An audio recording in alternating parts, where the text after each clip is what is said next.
नमस्कार। कहानियों के इस सफ़र में आप सबका बहुत स्वागत है। आज हम सुनेंगे मुंशी प्रेमचंद जी द्वारा लिखित कहानी अधिकार चिंता। कहानी शुरू करने से पहले मेरा आप सबसे विनम्र निवेदन है, यदि मेरे द्वारा सुनाई गई कहानियाँ आप सबको पसंद आती हों तो कृपया मेरे चैनल को ज़रूर सब्सक्राइब करें और अपने मित्रों में भी शेयर करें। तो चलिए सुनते हैं। टॉमी यूँ देखने में तो बहुत तगड़ा था, भूखता तो सुनने वाले के कानों के पर्दे फट जाते। डील डॉल भी ऐसा कि अंधेरी रात में उस पर गधे का भ्रम हो जाता। लेकिन उसकी स्वानोचित वीरता किसी संग्राम क्षेत्र में प्रमाणित न हुई थी। दो चार दफे जब बाजार के लेडियों ने उसे चुनौती दी तो वह उनका गर्वमर्दन करने के लिए मैदान में आया, और देखने वालों का कहना है कि जब वह लड़ा, जीवट से लड़ा। नखों और दांतों से ज्यादा चोटें उसकी दुम ने की। निश्चित रूप से नहीं कहा जा सकता कि मैदान किसके हाथ रहा, किंतु जब उस दल को कुमक मंगानी पड़ी तो रणशास्त्रों के अनुसार विजय का श्रेय टॉमी ही को देना उचित न्यायकुल जान पड़ता है। टॉमी ने उस अवसर पर कौशल से काम लिया और दांत निकाल दिए, जो संधि की याचना थी। किंतु तब से उसने ऐसे सन्नीति विहीन प्रतिद्वंदियों के मुंह लगना उचित न समझा। इतना शांतिप्रिय होने पर भी टॉमी के शत्रुओं की संख्या दिनों दिन बढ़ती जाती थी। उसके बराबर वाले उससे इसलिए जलते कि वह इतना मोटा ताजा होकर भी इतना भीरू क्यों है। बाजारी दल इसलिए जलता कि टॉमी के मारे घूरों पर की हड्डियां भी न बचने पाती थी। वह घड़ी रात रहे उठता और हलवाइयों की दुकानों के सामने के दोने और पत्तल, कसाई खाने के सामने की हड्डियां और छीछड़े चबा डालता। अतः इतने शत्रुओं के बीच में रहकर टॉमी का जीवन संकट में होता जाता था। महीनों बीत जाते और पेट भर भोजन न मिलता। दो चार बार उसे मनमाने भोजन करने की ऐसी प्रबल उत्कंठा हुई कि उसने संदिग्ध साधनों द्वारा उसको पूरा करने की चेष्टा की। पर जब परिणाम आशा के प्रतिकूल हुआ और स्वादिष्ट पदार्थों के बदले अरुचिकर दुर्ग्राह्य वस्तुएं भरपेट खाने को मिली, जिससे पेट के बदले कई दिन तक पीठ में विषम वेदना होती रही, तो उसने विवश होकर फिर सन्मार्ग का आश्रय लिया। पर डंडों से पेट चाहे भर गया हो, वह उत्कंठा शांत न हुई।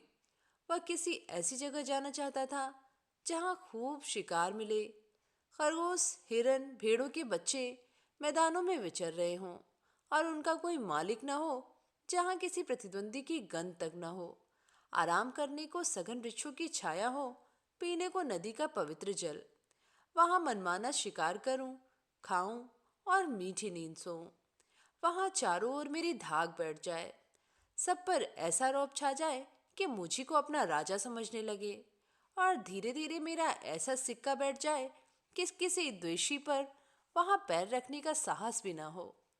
संयोगवश एक दिन वह इन्हीं कल्पनाओं के सुख स्वप्न देखता हुआ सिर झुकाए सड़क छोड़कर गलियों से चला जा रहा था कि सहसा एक सज्जन से उसकी मुठभेड़ हो गई। टॉमी ने चाहा कि बचकर निकल जाऊं, पर वह दुष्ट इतना शांतिप्रिय न था।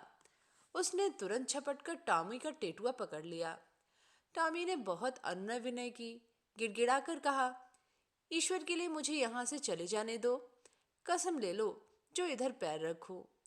मेरी शामत आई थी कि तुम्हारे अधिकार क्षेत्र में चला आया, पर उस मदांध और निर्दयी प्राणी ने जरा भी रियायत न की। अंत में हार कर टॉमी ने गर्दभ स्वर में फरियाद करनी शुरू की। यह कोलाहल सुनकर मोहल्ले के दो चार नेता लोग एकत्र हो गए, पर उन्होंने भी दीन पर दया करने के बदले उल्टे उसी पर दंत प्रहार करना शुरू किया। इस अन्यायपूर्ण व्यवहार ने टॉमी का दिल तोड़ दिया। वह जान छुड़ाकर भागा। उन अत्याचारी पशुओं ने बहुत दूर तक उसका पीछा किया, यहाँ तक कि मार्ग में एक नदी पड़ गई और टॉमी ने उसमें कूदकर अपनी जान बचाई। कहते हैं एक दिन सबके दिन फिरते हैं। टॉमी के दिन भी नदी में कूदते ही फिर गए। कूदा था जान बचाने के लिए, हाथ लग गए मोती। तैरता हुआ उस पार पहुंचा तो वहां उसकी चिरसंचित अभिलाषाएं मूर्तिमती हो गईं। यह एक विस्तृत मैदान था। जहां तक निगाह जाती थी हरियाली की छटा दिखाई देती थी। कहीं नालों का मधुर कलरव था, कहीं झरनों का मंद गान, कहीं वृक्षों के सुखद पुंज थे। कहीं रेत के सपाट मैदान। बड़ा सुरम्य मनोहर दृश्य था। यहाँ बड़े तेज नखों वाले पशु थे जिनकी सूरत देखकर टॉमी का कलेजा दहल उठता था। पर उन्होंने टॉमी की कुछ परवाह न की। वे आपस में नित्य लड़ा करते थे। नित्य खून की नदी बहा करती थी। टॉमी ने देखा, यहाँ इन भयंकर जंतुओं से पेश न पा सकूंगा। उसने कौशल से काम लेना शुरू किया। जब दो लड़ने वाले पशुओं में एक घायल और मुर्दा होकर गिर पड़ता तो टॉमी लपककर मांस का कोई टुकड़ा ले भागता और एकांत में बैठकर खाता। विजयी पशु विजय के उन्माद में उसे तुच्छ समझकर कुछ न बोलता। अब क्या था, टॉमी के पौ 12 हो गए। सदा दिवाली रहने लगी। न गुड़ की कमी थी न गेहूं की। नित्य नए पदार्थ उड़ाता और वृक्षों के नीचे आनंद से सोता। उसने ऐसे सुख स्वर्ग की कल्पना भी न की थी। वह मरकर नहीं, जीते जी स्वर्ग पा गया। थोड़े ही दिनों में पौष्टिक पदार्थों के सेवन से टॉमी की चेष्टा ही कुछ और हो गई। उसका शरीर तेजस्वी और सुगठित हो गया। अब वह छोटे मोटे जीवों पर स्वयं हाथ साफ करने लगा। जंगल के जंतु अब चौंके और उसे वहां से भगा देने का यत्न करने लगे। टॉमी ने एक नई चाल चली। वह कभी किसी पशु से कहता, तुम्हारा फला शत्रु तुम्हें मार डालने की तैयारी कर रहा है। किसी से कहता, फला तुमको गाली देता था। जंगल के जंतु उसके चकमे में आकर आपस में लड़ जाते और टॉमी की चांदी हो जाती। अंत में यहाँ तक नौबत पहुंची कि बड़े बड़े जंतुओं का नाश हो गया। छोटे छोटे पशुओं का उससे मुकाबला करने का साहस न होता था। उसकी उन्नति और शक्ति देखकर उन्हें ऐसा प्रतीत होने लगा मानो वह विचित्र जीव आकाश से हमारे ऊपर शासन करने के लिए भेजा गया है। टॉमी भी अब अपनी शिकारबाजी के जौहर दिखाकर उनकी इस भ्रांति को पुष्ट किया करता था। बड़े गर्व से कहता, परमात्मा ने मुझे तुम्हारे ऊपर राज्य करने के लिए भेजा है। यह ईश्वर की इच्छा है। तुम आराम से अपने घर में पड़े रहो। मैं तुमसे कुछ न बोलूंगा। केवल तुम्हारी सेवा करने के पुरस्कार स्वरूप तुम में से एक आध का शिकार कर लिया करूंगा। आखिर मेरे भी तो पेट है। बिना आहार के कैसे जीवित रहूंगा और कैसे तुम्हारी रक्षा करूंगा। वह बड़ी शान से जंगल में चारों ओर गौरवान्वित दृष्टि से ताकता हुआ विचरा करता। टॉमी को अब कोई चिंता थी तो वह यह कि इस देश में मेरा कोई मुद्दा ही न उठ खड़ा हो। वह सजग और सशस्त्र रहने लगा। ज्यों ज्यों दिन गुजरते थे और सुख भोग का चस्का बढ़ता जाता था, त्यों त्यों उसकी चिंता भी बढ़ती जाती थी। बस अब बहुधा रात को चौक पड़ता और किसी अज्ञात शत्रु के पीछे दौड़ता। अक्सर अंधा कुकुर बात से भूखे वाली लोकोक्ति को चरितार्थ करता। वन के पशुओं से कहता, ईश्वर न करे कि तुम किसी दूसरे शासक के पंजे में फंस जाओ। वह तुम्हें पीस डालेगा। मैं तुम्हारा हितैषी हूँ। सदैव तुम्हारी शुभकामना में मग्न रहता हूँ। किसी दूसरे से यह आशा मत रखो। पशु एक स्वर में कहते, जब तक हम जिएंगे आप ही के अधीन रहेंगे। आखिरकार यह हुआ कि टॉमी को क्षण भर भी शांति से बैठना दुर्लभ हो गया। वह रात दिन दिन दिन भर नदी के किनारे इधर से उधर चक्कर लगाता, दौड़ते दौड़ते हांफने लगता, बेदम हो जाता, मगर चित्त को शांति न मिलती। कहीं कोई शत्रु न घुस आए। लेकिन क्वार का महीना आया तो टॉमी का चित्त एक बार फिर अपने पुराने सहचरी से मिलने के लिए ललायित होने लगा। वह अपने मन को किसी भांति रोक न सका। वह दिन याद आया जब वह 2-4 मित्रों के साथ किसी प्रेमिका के पीछे गली गली और कूचे कूचे में चक्कर लगाता था। 2-4 दिन तो उसने सब्र किया, पर अंत में आवेग इतना प्रबल हुआ कि वह तकदीर ठोक कर खड़ा हो गया। उसे अब अपने तेज और बल पर अभिमान भी था। 2-4 को तो वही मजा चखा सकता था।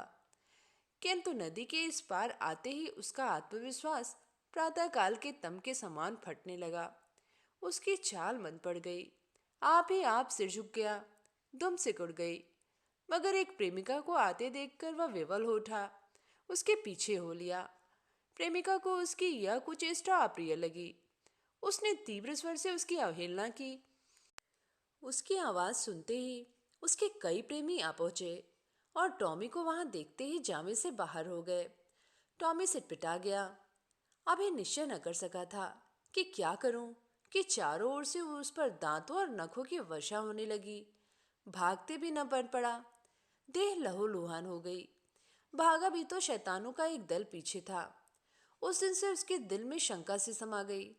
हर घड़ी यह भय लगा रहता कि आक्रमणकारियों का दल मेरे सुख और शांति में बाधा डालने के लिए, मेरे स्वर्ग को विध्वंस करने के लिए आ रहा है। यह शंका पहले भी कम न थी, अब और भी बढ़ गई। एक दिन उसका चित्त भय से इतना व्याकुल हुआ कि उसे जान पड़ा शत्रुदल आ पहुंचा। वह बड़े वेग से नदी के किनारे आया और इधर से उधर दौड़ने लगा। दिन बीत गया, रात बीत गई, पर उसने विश्राम न किया।